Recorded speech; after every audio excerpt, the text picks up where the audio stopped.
ഇന്ന് വനിതാ ദിനം കൂടി അനുബന്ധിച്ച് സാധാരണ രീതിയിൽ നിന്ന് വ്യത്യസ്തമായി മറ്റൊരു സമര പരിപാടികളും രീതികളും എല്ലാമാണ് ഈ സെക്രട്ടേറിയറ്റ് മുന്നിലെ സമരപ്പന്തലിൽ നമുക്ക് കാണാൻ കഴിയുന്നത്.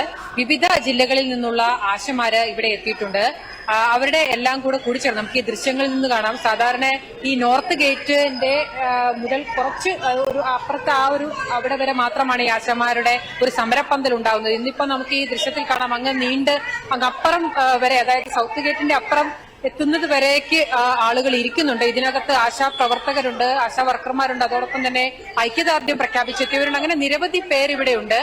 ആശമാരുടെ ഒരു വലിയ വനിതാ മഹാസംഗമം, അവർക്ക് പിന്തുണ അർപ്പിച്ച് ഐക്യദാർഢ്യം പ്രഖ്യാപിച്ച് കഴിഞ്ഞ 27 ദിവസമായി അവരെ സഹായിച്ച ആളുകളെ എല്ലാം ഉൾപ്പെടുത്തിക്കൊണ്ടുള്ള ഒരു മഹാസംഗമമാണ് അവരിവിടെ നടത്തിയത്. അതിന്റെ ഒരു പ്രകടനവും ആശമാരിവിടെ നടത്തുകയുണ്ടായി. ഈ സാമ്പത്തിക വിദഗ്ധ മേരി ജോർജ് ഉൾപ്പെടെയുള്ള ആളുകളെല്ലാം തന്നെ അല്പസമയം മുമ്പ് ഇവിടെ വന്ന് പ്രസംഗിച്ചിരുന്നു. ഇപ്പോൾ പെമ്പിളി ഒരുമൈ നേതാവ് ഗോമതിയാണ് ഇപ്പോൾ അവിടെ സംസാരിച്ചുകൊണ്ടിരിക്കുന്നത്. എന്തായാലും ഈ വനിതാ ദിനത്തെ അവകാശ പോരാട്ടങ്ങളുടെ ഒരു ഓർമ്മപ്പെടുത്തൽ കൂടിയായി. അത് തങ്ങൾ ഈ 27 ദിവസമായിട്ട് ഇവിടെ നടത്തുന്ന ഈ അവകാശ പോരാട്ടത്തിന്റെ ഏറ്റവും ഒരു നല്ല ഒരു ഉത്തമ ഉദാഹരണമാക്കി കാണിക്കാൻ വേണ്ടിയുള്ള ഒരു ശ്രമം കൂടിയാണ് ആശമാർ ഇവിടെ നടത്തുന്നത്. നിരവധി ആശമാർ അവരുടെ കലാപരിപാടികളെല്ലാം അവതരിപ്പിക്കുകയുണ്ടായി. വിദ്യാർത്ഥികൾ അവരുടെ നൃത്തപരിപാടികൾ അവതരിപ്പിക്കുകയുണ്ടായി.